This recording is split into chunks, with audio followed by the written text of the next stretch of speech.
책방의 문을 열겠습니다. 반갑습니다. 저는 책방지기 김영희입니다. 어서 오세요. 책방지기 조인입니다. 호흡까지 맥박까지 연두빛은 봄입니다, 여러분. 책방지기 윤지호입니다.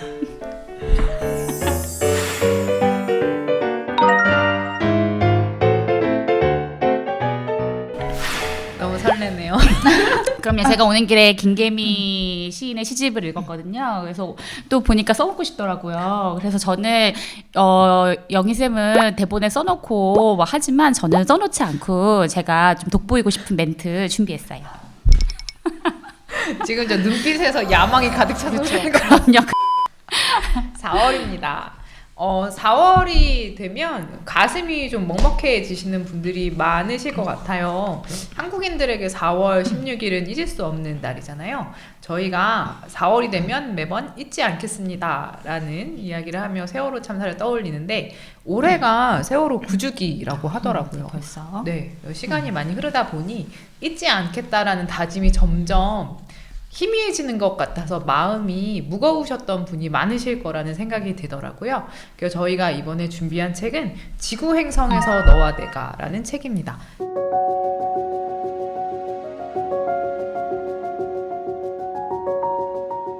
어머니를 사고로 잃은 세보미가 너무 상처가 커서 4년간 칩거 생활을 합니다. 그러다가 4년 만에 드디어 등교를 하게 돼요. 그리고 세보미를 알아본, 제가 또 이번에 또 스킬 하나 알아본. 오늘 되게 영희쌤 뭔가 되게 더 많이 준비하셨네요. 지금 야망에 차서 지금 준비했어요. 세보미를 알아봤죠. 알아본 지석이와 같은 책을 읽고 대화를 나누며 상처를 점점 치유해가는 과정을 담은 소설입니다. 사랑하는 사람을 잃었을 때 어떤 자세를 취해야 하는가에 대해서 생각하게 만들고요. 사회적 참사에 대한 생각도 동시에 할 수 있게 만들어요. 그래서 이 시기에 여러분들과 함께 읽고 싶어서 이 책을 가지고 와 보았습니다. 네, 저는 이 책을 보면서 일단 표지 인상을 먼저 말씀을 드리고 싶었는데요. 제목이 일단 지구 행성에서 너와 내가잖아요. 그러니까 보통 우리가 지구에서라고 생각할 수 있는데 지구 행성이라는 말을 붙이니까 약간 우주적인 느낌? 되게 우리의 세계가 확장되는 것 같은 그런 느낌을 주는 제목이었고요.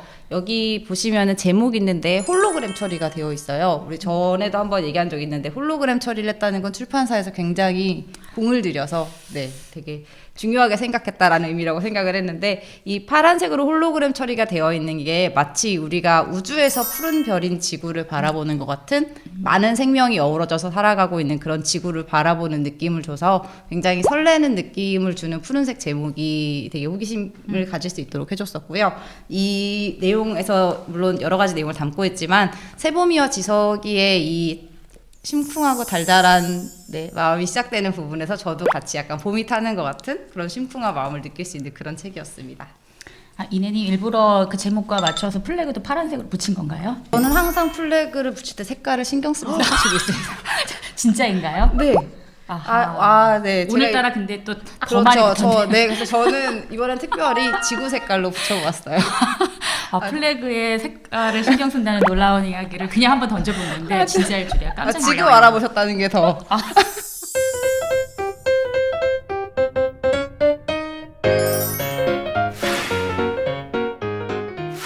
책방지기님들은 이 소설 읽으면서 이전에 읽으셨던 작품들이랑 어떤 점이 달랐다고 생각하셨는지 그게 좀 듣고 싶어요. 일단은 저는 이 책을 읽자마자 깜짝 놀랐는데요. 왜냐하면 세보미란 그 여자아이가 굉장히 책을 좋아하는 아이예요. 하지만 책을 아무리 좋아해도 그렇지 그 지석이라는 남자아이에게 모비딕이라는, 사실 저도 아직 읽어보지 못한 책인데 모비딕이라는 책을 다 읽어야만 너를 만나주겠다라는 약속을 하게 됩니다. 근데 이 부분에서 그 지석이가 세보미를 모비딕 지금 두께 한번 보여주세요. 자, 얼마나 두꺼운지 보셨죠, 여러분? 그래서 이 부분에서 지석이가 세보미를 얼마나 좋아하는지가 드러나요. 왜냐하면 지석이가 세보미를 만나고 싶다라는 마음 때문에 거의 하루 종일 도서관에 박혀서 공원 가서 이 책을 계속 읽습니다. 왜냐하면 다 읽어야만 만날 수 있기 때문이에요. 만약에 제가 저희 남편에게 모비딕을 다 읽어야만 나를 만날 수 있다라고 얘기했다면 저희는 영영 만나지 못했을 거예요. 네, 그런데 이 책의 특징은 크게 두 부분으로 나누어지는데요. 앞부분은 이 모비딕을 읽어 나가는 지석이와 세보미의 머릿속 과정이 그림 그려지듯이 그려지는 부분이고요. 뒷부분은 이제 지석이와 세보미의 알콩달콩한 연애 이야기가 펼쳐지는 부분인데 굉장히 아까 이내님 말씀하셨던 것처럼 심쿵심쿵하는 포인트들이 굉장히 많습니다. 그런데 이 소설의 한 분량의 반 정도가 그 모비딕을 읽어 나가는 부분인데요. 그러니까 읽다 보면 갑자기 왜 이렇게 모비딕 이야기를 많이 하는 거야? 독자 여러분들이 좀 지치실 수도 있어요. 하지만 거기서 포기하지 않고 뒤에까지 읽으시면 그 고래가 아름답게 합쳐지는 떡밥이 회수되는 장면을 여러분들이 보실 수 있기 때문에 여러분들이 끝까지 읽으시면 뭔가 퍼즐이 맞춰지는 즐거움도 느낄 수 있는 그런 소설입니다. 저는 아까 앞에서 이제 영희님이 이 세월호 참사와 관련해서 이 책을 이야기를 해주셨는데 저는 이 소설이 누군가를 잃은 사람들, 그 사람들의 기억하고 애도하는 이런 마음을 사회적인 슬픔이랑 연결시켰다는 점이 되게 인상적이었어요. 이 소설에서 세보미가 엄마를 잃었던 이 개인적인 불행이 있는데 그 개인적인 불행이 사회적 죽음이자 이 국가의 이 불행이었던 세월호 참사랑 연결이 되고 그거랑 연결되는 부분을 보면서 나와 타인들은 과연 어떻게 연결이 되는지 그리고 개인과 국가가 가지고 있는 그러한 상처가 치유되는 과정은 어떻게 치유되어 나갈 수 있는지 그런 애도의 과정은 어떤지에 대해서 관심을 가지고 있거나 생각해보고 싶은 청소년들에게 이 책이 되게 도움이 될 수 있겠다라는 생각이 들었어요. 이 책의 117쪽에 이런 문장이 있었거든요. 잠깐 읽어볼게요. 인간은 누구나 소멸하지만 그의 자취가 깃들어 있는 것에 여전히 남아있다고. 그를 기억하는 마음이 없어지지 않는 한 영원히 사라지지 않는다고. 완전한 소멸은 그 어디에도 없다고. 잊지 않고 기억하는 한. 이 문장이 저는 되게 마음에 와닿았었는데요. 이 문장이 어떤 애도의 마음을 잘 담고 있다라는 생각이 들었어요. 그리고 이 작품이 그러한 애도의 과정을 함께 해주고 있는 작품이라는 생각이 들어서 굉장히 인상적이었었어요. 저렇게 진정성 있는 표정으로 진심입니다. 왜 제가 얘기할 때는 그런 얘기 안 해주시죠? 살을 날려줘야죠.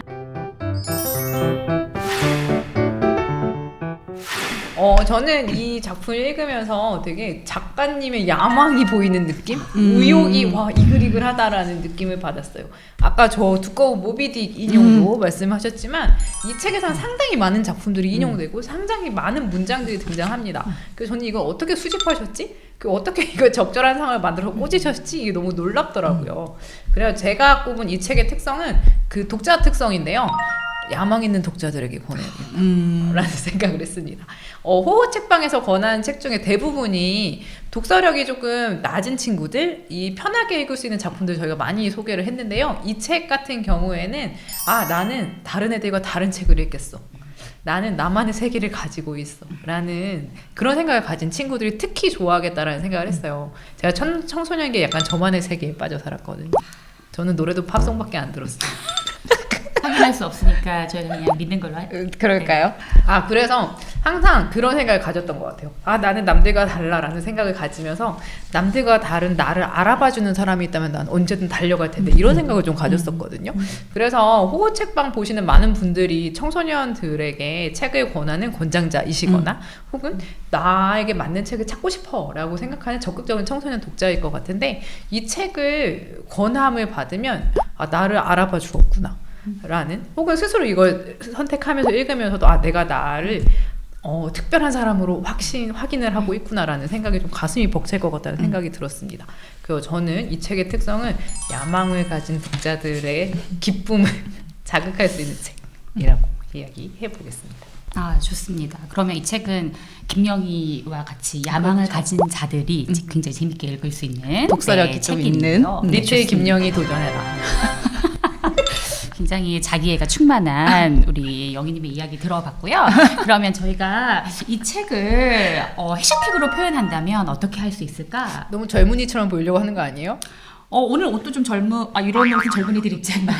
뒷모습 한 번만 보여주세요. 뒷모습 제가 야심차게 혹시나 독자님들의 어떤 시선에 방해가 되지 않는다면 요거 사실 옷이 뒤에가 좀 포인트거든요. 그럼요. 이렇게 예쁜 요 뒤에 요 물결무늬 요런 것들. 일단 저는 나를 상전이 한 책과 우정이라는 말로 해시태그를 붙여보았는데요. 너무 길지 않나요? 해시태그가 길면 안 되나요? 뭔가 잘못된 사용 해시태그의 같은데요. 의미를 다시 한번. 해시태그 모르는 거 아니에요? 해시태그 모르죠? 여기 편집자님께 해시태그가 뭔지 여기 조금 그때 자막을 각주로 달아달라고. 네. 각주 좀 넣어주세요. 네. 그래서 저는 저를 상전이 한 책과 우정이라고 붙여보았는데요. 상전이란 말을 아마 독자님들도 흔하게 쓰는 용어는 아니실 텐데 좀 과학지감 같지만 제가 상전이라는 말을 풀어보면 상전이란 제가 이 소설에서 보고서 저도 이제 인상 깊어서 사전까지 찾아봤었던 단어인데요. 어떤 물질이 그 어떤 온도나 압력에 따라서 상태가 바뀌는 것을 상전이라고 해요. 쉽게 이야기하면 before and after 같은 것이죠. 그래서 내가 이 책을 만나기 전과 후, 이 친구와 만나서 우정을 나누기 전과 후 다른 사람이 된 경험에 대해서 이 책에서 서술을 하고 있기 때문에 저는 해시태그를 이렇게 길게 뭔지도 모르고 붙여 보았습니다. 네, 다른 분들은 어떠신가요? 저는 정말 해시태그라는 말에 맞게 한 단어로 고유성이라고 붙여봤는데요. 고유성이라고 할 때 그 고유가 이 세상에 단 하나뿐인 이라는 의미를 담고 있잖아요. 여기 150페이지에 세보미가 이 모비딕을 읽고 그런 말을 해주거든요. 모비딕을 읽고 나서 이런 생각을 했었어. 살아있는 건 다 다르구나. 지구상에 똑같은 건 단 하나도 없구나. 그게 신기해, 정말 신기해 라는 이야기를 해주거든요.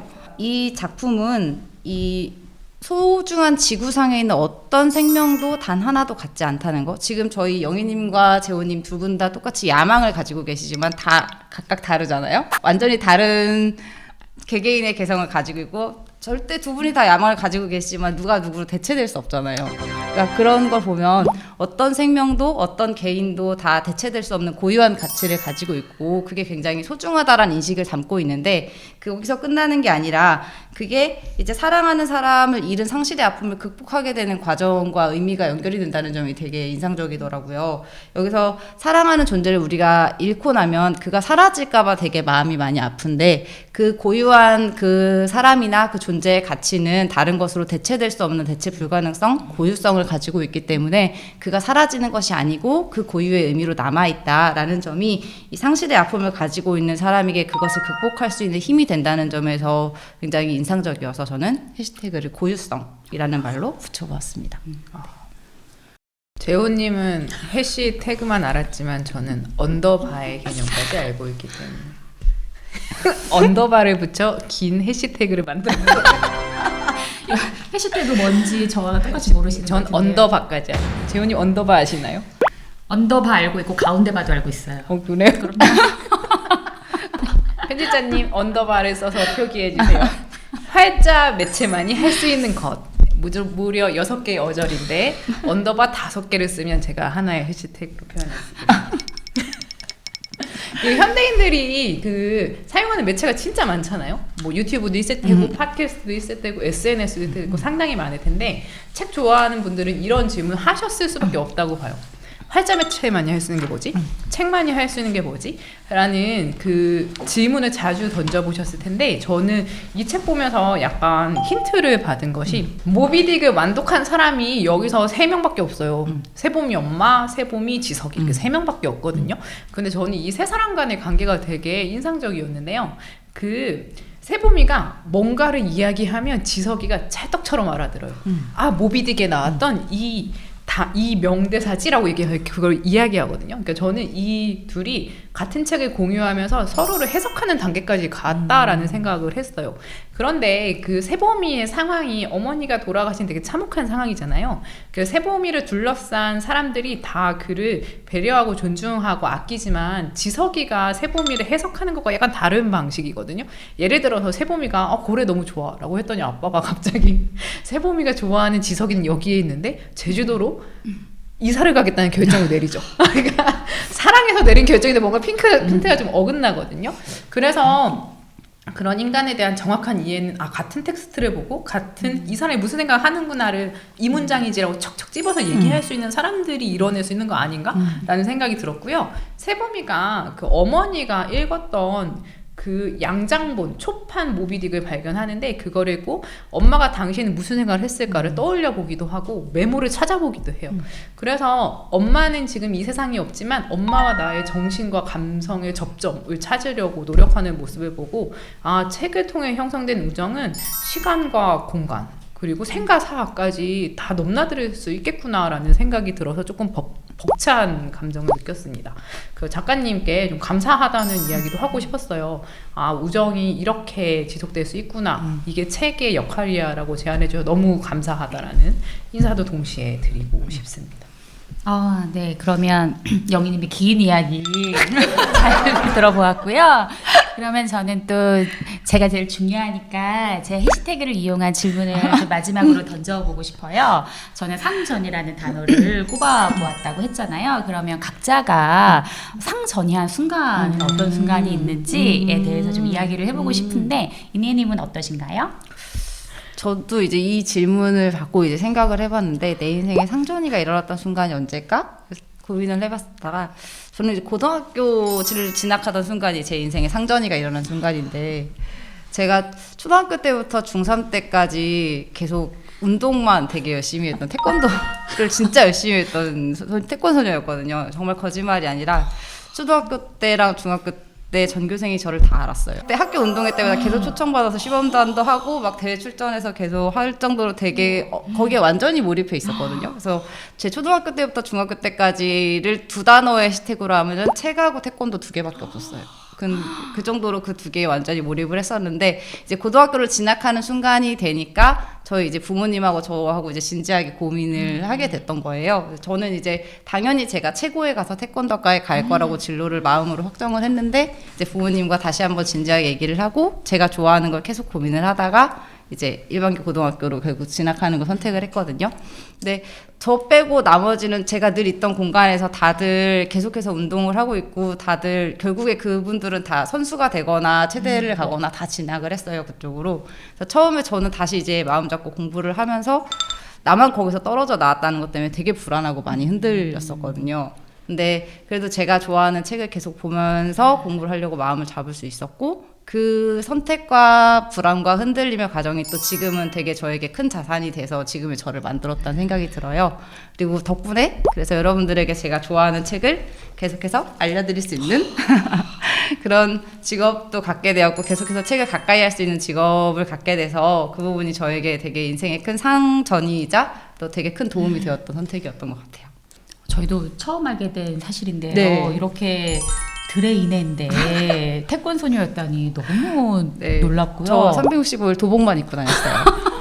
그래서 지금 이렇게 드레스를 그렇죠. 그때 못 입었던 그때 못 치마를 입었던 그렇죠. 네. 알겠습니다. 그럼 저도 지금 이렇게 화려한 옷에 집착하는 이유를 저의 과거에서 좀 찾아보도록 저는 태어나고 자라기를 이제 지방에서 자랐기 때문에 그 서울에 대한 너무 로망이 강했던 거예요. 그러니까 뭐 지방을 비하한다라기보다는 가지지 못한 것에 대한 결핍이 좀 있었던 거죠. 그래서 졸업하면서 이제 너무 서울로 가고 싶었는데 뭐 수능도 잘 보지 못하고 잘 되지 않아서 이제 교대에 일단 원서를 써놓고 기다리는 상황이었습니다. 그런데 교대는 지금도 그렇지만 실기가 있어요. 그래서 그때 체육 실기도 있고 음악 실기도 있기 때문에 체육 실기에서 나름 제가 이제 모자랐던 점수를 좀 만회해보고자 그 수능 끝나고 다 하교한 그 썰렁한 학교에서 체육관에서 혼자 옆구르기, 앞구르기, 뒷구르기를 하면서 저는 태권 소녀가 아니었기 때문에 저는 너무 힘들었던 거예요. 그런데 잘 안 되니까 한번 구르면서 내가 지금 여기서 뭐 하는 건가 막 울고 그런 순간이 있었는데요. 제가 그렇게 막 열심히 노력을 했지만 결과가 어떻게 됐겠어요? 제가 여기 있는 거 보면 아시겠죠? 네. 똑 떨어진 거죠. 그래서 이제 4대를 가게 되고 그런데 이제 지금은 그것이 제 상전이 한 경험이기 때문에 지금은 너무 만족스럽고 오히려 내가 이해할 수 없었던 불가해한 나에게 갑자기 다가왔던 그 슬픔에 대해서 좀 기꺼이 기뻐하고 만족할 수 있는 순간이 오게 된 것이 지금은 너무 감사하고 네 좋습니다. 영희님은 어떠신가요? 제 상전이는 지금 이 순간으로 정하겠습니다. 여러분은 촬영 현장에 함께 계시지 않아서 지금 모니터로 저희를 보고 계실 텐데 저는 이 공간에 함께 있기 때문에 재호쌤이 자꾸만 손가락으로 콧물을 훔치는 모습을 제가 실시간으로 보고 있어요. 아니, 좀 전에 제가 슬퍼가지고 지금 코를 훌쩍였는데 저를 또 그렇게 지렛대 삼아가지고 아까 이매슬이 자꾸 태권도 본인이 얘기할 때는 진학하던 순간이 제 인생의 상전이가 일어난. 제가 이야기하지 않고 재호쌤께 티슈를 주면서 재호쌤을 놀리던 저에서 재호쌤을 배려하는 저로 다시 태어나는 상전일을 하겠다. 잠깐 티슈 좀